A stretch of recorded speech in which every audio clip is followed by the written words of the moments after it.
Imagine this. Imagine you walk into a cafe and you're looking good, bro. You got on your best fit. You had just been working out for 3 months, pushing hard in the gym. So now your biceps are showing. You got your chest bulging out, your shirt. Business is going extremely well. So you're kind of holding your head a little higher than usual, right? Your posture is just solid. You're looking like $1,000,000. Women can't even stop looking at you. You walk by and they're with their girlfriends. You can see them whispering about you, pointing at you. And when men see you walk in, they know exactly who you are. You may got a few haters, like some black pillar type of guys who say, oh, it's all just genetics. Totally hating on you, but for the most part, people love you. They adore you. You got young guys coming up to you all the time saying, oh, hey, what's your secret? What time do you wake up? What do you eat? What's your morning routine look like? And this right here, this sounds great, right? This is like every man's dream. You're respected, revered. People see you as that 1%er. And it's kind of funny because you hop on the internet, you can go onto YouTube or Google, whatever, you start searching, and then all these videos pop up of, this is how you be in the top 1% of men. You wake up at 3 a.m. every morning, you meditate for an hour, you jump in a cold shower, or you write a super dope to-do list. That's it right there. That's how you become a top 1% man. And it's yeah, all those things are dope. Don't get me wrong. They'll all play their part and they'll definitely help you catch that momentum. But do you really think, you gotta ask yourself, the top tier men in the whole entire world, Jeff Bezos, for instance, whose net worth is $121 billion. Do you think that's how he did it right there? He meditated for 1 hour a day. Bill Gates, he had just the most fire to-do list, bro. His morning routine was epic. Oh yeah, cold showers, bro. Yep, those are game changers right there. It's actually kind of funny because I saw his video the other day of Andrew Tate, and say what you want about him, but he was actually saying to himself, he's like, I don't take no cold showers. That's ridiculous. Cold showers are stupid. I do not have cold showers. I do not get up early. I all the time. I never read books. All these things you're putting out there, they never contributed to my success. This is just some list that's ended up on Twitter. And honestly, I love cold showers, so I kind of disagree with him on that. But what I'm trying to get at here is that, all those things are great, all those habits. But the problem is that most men who do these things, no matter how consistent they are with them, they still will never reach that top 1%. Now check it out. What is even top 1% guy? What does that even look like? What does that even mean? Let's go ahead and break it down. So if you were to put yourself in a room full of 100 men, yourself included, out of all those dudes, you would be the best. And most women, if women were allowed to come through, most of them would agree that you're the best guy and they would want to be with you. And I know you're probably thinking to yourself, oh, well, Dre, do you even consider yourself in that top 1%? And it's honestly, bro, I don't even care. I know it sounds kind of funny, and I think that's the thing right there, is that most men who are in this top 1%, it's not even on their agenda to begin with. At the end of the day, they're just so laser focused on their mission and what they need to do as a man that they don't even have time to even worry about climbing up to the top and beating out all the other guys to be in the top #1 spot. And so that's kind of the first thing I want to talk about here is that, hey, if you want to be in that top 1% spot, stop worrying about it. Most men who are always so focused on trying to climb up the ranks, what do? They overcompensate. They try too hard. They're basically shouting out to the world constantly, hey, look at me, look what I'm doing, look what I have, look what I'm wearing. My goal right now, just being honest with you guys, is to be able to, every night before I go to bed, look at that man in the mirror and be proud of what I see. That right there, that's my main focus, my main mission right now. And I would say for you, that right there, that should be your same focus. That should be your mission, your foundation. Then once you have that, okay, now you build upon that. Now the habits like the cold showers or meditation or whatever it is that you want to do, now you can start implementing that stuff as long as it aligns with your mission. So today I'm going to talk about 5 things that a man needs to focus on to build that foundation of a top 1%er. By the way, the 5th one is the most important, the most vital. You could be doing all these other things. They're all kind of just pointless if you don't have that 5th one down. So stay tuned for that. Number 1, become your most masculine self. Now think of a scale. You got from top to bottom. At the bottom, you got femininity, 100% femininity. The top, you got 100% masculinity. So obviously we kind of usually start off in this middle ground area, and depending on, which route we're kind of taking in life, what our focus is, we end up going in one direction or the other. And most men who come on here, they think, okay, 100% masculinity means just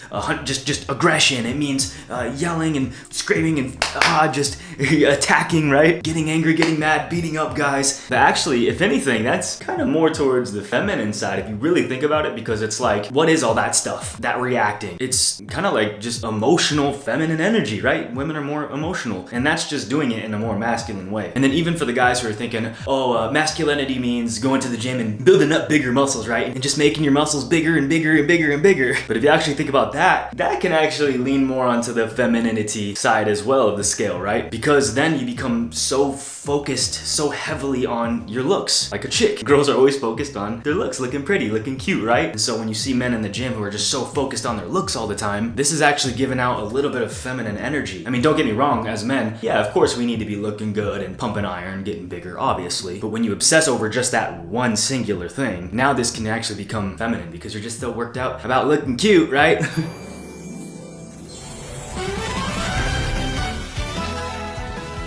Ohio, お姉ちゃん。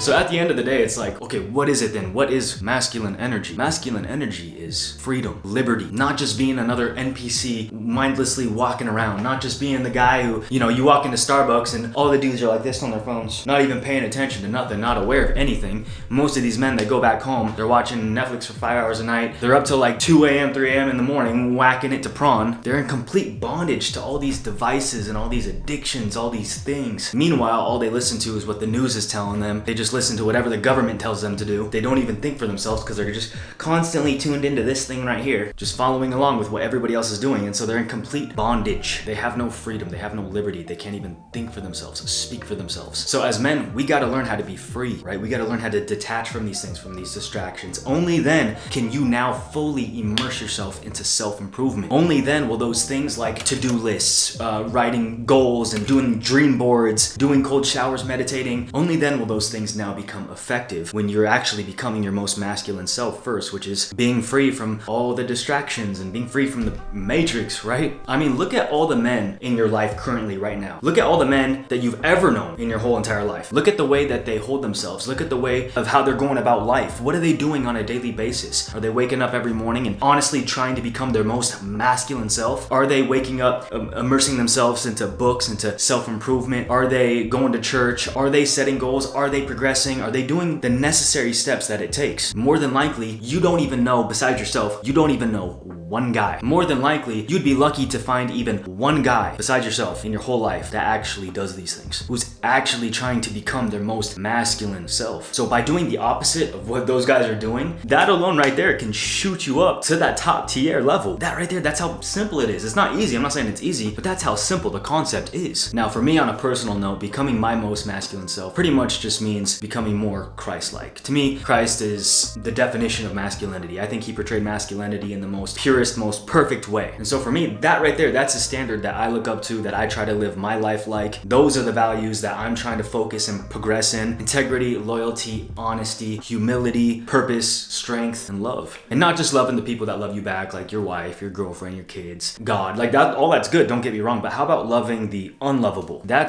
takes the strength of a true masculine man right there. And see, most men, 99%, are not even doing this. They don't know how to do this. They don't want to do this. Now, I do have a whole program on masculinity. It's called the Masculine Masterclass. I'll go ahead and link it down below for you if you want to check it out. Number 2, stay light. Now, these 2 words right here, I feel like God has been he's been pressing this upon me lately. He's been trying to get this in my head, just to stay light. And what I mean by that is this. Most men you see out in today's world, they're always offended. They're always quick to react, attack back, right? This is why most marriages fail. This is why most men in general, I mean, you got guys that are spending the rest of their lives in prison for just one stupid irrational mistake that they made based on the fact that they were just mad in that moment, so they did something really stupid. Now their whole life is in pieces and they lost their freedom, like we were talking about earlier. So for me lately, I've just been feeling like God has been telling me, and he's been wanting me to tell you guys, hey, stay light. Don't be so quick to get offended or think things like, oh, what did that guy say about me? Oh, who's talking crap? Or thinking things like, oh, that guy owes me, man. Like, I've done so much for that guy. Or you have like dudes who are friends with somebody for like 2-3 years, and then all of a sudden, because they get mad, they cut it off and never speak to them again. And so, hey, check this out. One thing that my best friend Joel has taught me,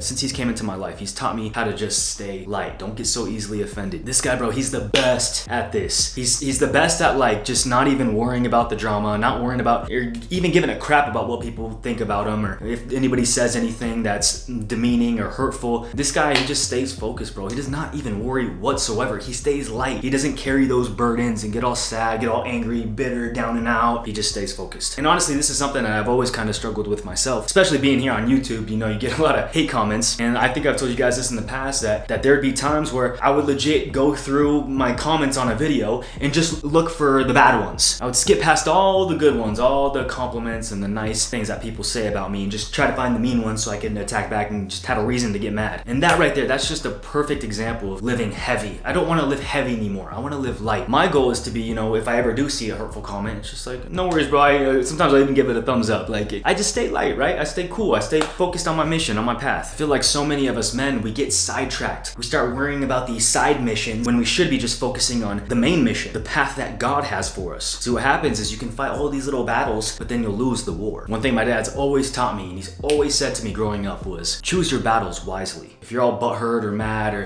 bitter about something that has nothing to do with your mission in life, then hey, just forget about it. Don't even worry about it. Let it go and let God handle it. Number 3, progressive overload. Now, you may have heard this term kind of loosely thrown around in the gym when it comes to fitness and things like that. And I actually learned this from I think it was Kino Body early on. Progressive overload, that's how you actually build muscle. Every time that you come in the gym, just make sure that you're doing a little bit more each time, whether that's lifting heavier weight or doing more reps. And I think this right here is such a great concept, not just to apply to the gym, but to apply to your life as a man in every area of your life. Focus on getting 1% better every single day. 1% might not seem like a lot, but it's just those small increments that add up over time, and they build and build and build and build and build. And then finally one day, you're just this powerhouse, this machine of a man, and you look back and you're like, whoa, I've come a long way. That's what's happened to me in my own life, bro. Like these last 10 years here on YouTube, I look back at the man that I used to be in the very beginning. If you go back to those first videos, it's like watching a whole different guy. And that's simply because of this last decade. It's just been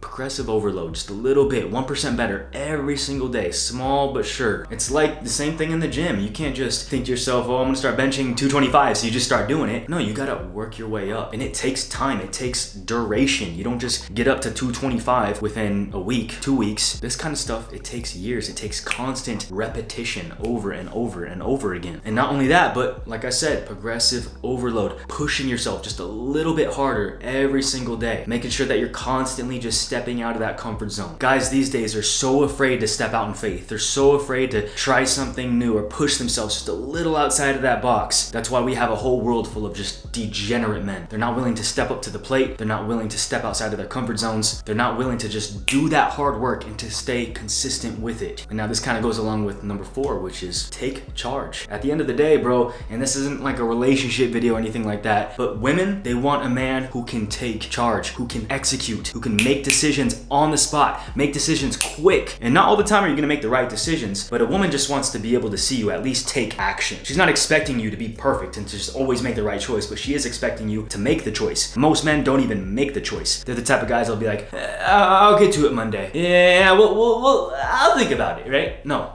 Don't think about it, just do. Execute. Of course, if it's like a big decision, right? Like a life-altering decision, of course, yeah, you may need to talk about it with somebody, talk about it with your wife, of course. But then you gotta be quick. Okay, take that, what they said into consideration, and then make your final decision. It's kind of funny because so many young men these days, they come to me saying, hey, Dre, how did you become so successful? What's the secret? What's the hacks, right? Or like they always go down to the summary guide to see, what did Dre say? How can I just quickly get what he got? And the thing that I see them doing wrong is instead of spending all this time trying to just figure it out and ask me questions and bro, just execute, just start doing. Just do it! Stop sitting around always just trying to find the quickest way, the most fastest way to success. Just start taking action, take charge, figure it out along the way. It's funny because Mark Manson, the guy who wrote The Subtle Art of Not Giving an F, he said that his first 3 years in business when he became an entrepreneur, he said every single morning he woke up and the first thing he would do is have 2 Reese's Pieces and a Red Bull. And he said within those 3 years of just doing that every morning, what most people would say, oh no, those are bad habits, don't do that, that's not gonna help you towards success. Well, guess what? That dude within 3 years designed and created a 6-figure business. So that just goes to show you right there, it's not always just about your habits and trying to figure out little quick tricks and tips. It's about just waking up and executing, doing the actual work. And the last one, number 5, reject popular opinion. In a world full of NPCs, everybody just falling in line, just doing what they're told, just listening to whatever the news is just telling them and just believing that. The quickest way to stand out is to be polarizing, to have a new idea, to have something that may go against the culture's standards. Now, don't get me wrong, I'm not saying to do something stupid or something that's destructive just because it's opposite. I'm not saying that. But actually create something or have some sort of new idea that goes against the norms, but that's actually beneficial, that's actually helpful, that can help contribute, that can help people see things from a different perspective, right? This right here, this is how you be polarizing. This is how you stand out. And not only in the business world necessarily, but also in the dating world as well. If you're doing what the 99% of men are not doing, if you're living the type of lifestyle that most men are not, women are gonna see you differently. They're gonna see that you stand out, right? And yeah, don't get me wrong, yes, you'll have haters 100%. Because when you do this, when you're polarizing, you create this big divide. But what happens is that the people that do love you, they don't just love you, they love you. Especially women, right? And this is the trick right here. This is where most men mess up. Most men, they don't want to step on no toes. They don't want to be polarizing. They want everybody to like them, so they become this nice guy. And then not only women, but people in general just walk all over them. So hey, look, this is what I'm talking about right here, just to kind of tie up all the loose ends. You can take charge all you want. You can move, you can execute, you can have all these dreams and goals. You can do everything that I was talking about here today in this video, which is great. You could be progressive overloading all you want, but you could also be progressing in the totally wrong direction. And that's something that you don't want right there. You don't want to be dedicating 10 years of your life on a wrong, bad idea. You want a new idea, a polarizing idea, a new concept. So that's my biggest advice to you right there. Sometimes in life, you got to reject the popular opinions, reject the standards, do something new, have a new idea. This right here will set you so far apart from the rest. Being even just a little bit polarizing, usually that's the right route. That's the route to success right there. It's funny, just on a personal note real quick, the world is so anti-God, right? It's completely godless, culture is. And so the more I choose to go the God route and focus on his will for my life, the more polarizing I just naturally become. It's funny because last week I came out with this video and talking about my faith and stuff, and guys were telling me in the comments, hey, if you stop talking about all that Christ stuff and all that God stuff, they're like, you could actually have a bigger following. You should probably stop, dude. And I was like, nah, bro, see, I'm not following those trends, bro. I'm not following the ways of Hollywood and, you know, and to me, it's just like, nah, bro, I'm gonna be unapologetic about my faith. I'm gonna stand for what I know is right. I'm not gonna just be constantly going with the norms and what everybody else thinks, and now the Bible's antiquated and God, nah, that's just old school stuff. That's old school news. We don't talk about that anymore. That doesn't apply to today. And it's like, yeah, I could follow that route. It's probably a little bit safer, right? And it's like, look, my guy, I'm not looking to be safe. I'm looking to serve, to be useful, and to show people another way. And therefore, as a result, that's what's created this brotherhood here on this channel, this community of men. Nobody else is talking about God. Nobody else is talking about purpose and living for Christ. And yeah, the world might hate me for it, but guess what? Our little world, our little community here, we're strong. We're much stronger than the community that just, you know, who says we're gonna play it safe and we're not gonna talk about God. We're not gonna, because, you know, equality. We gotta just make sure that we respect all religions type of thing, right? Don't step on no toes. It's like, nah, bro, you can go that route, but hey, us here, this brotherhood is strong in what we believe in. And that's unmatched. Right here, this group of men, you and I, we're the top 1%ers because we believe in something different. We don't follow popular opinions, popular trends. So with that said, my brother, hey, if you dug today's video, please give it a nice big thumbs up. Be sure to hit the notifications button to be informed when I drop new content, and check out this one right here. It's a powerful one. I'll catch you on the next vid. Peace always.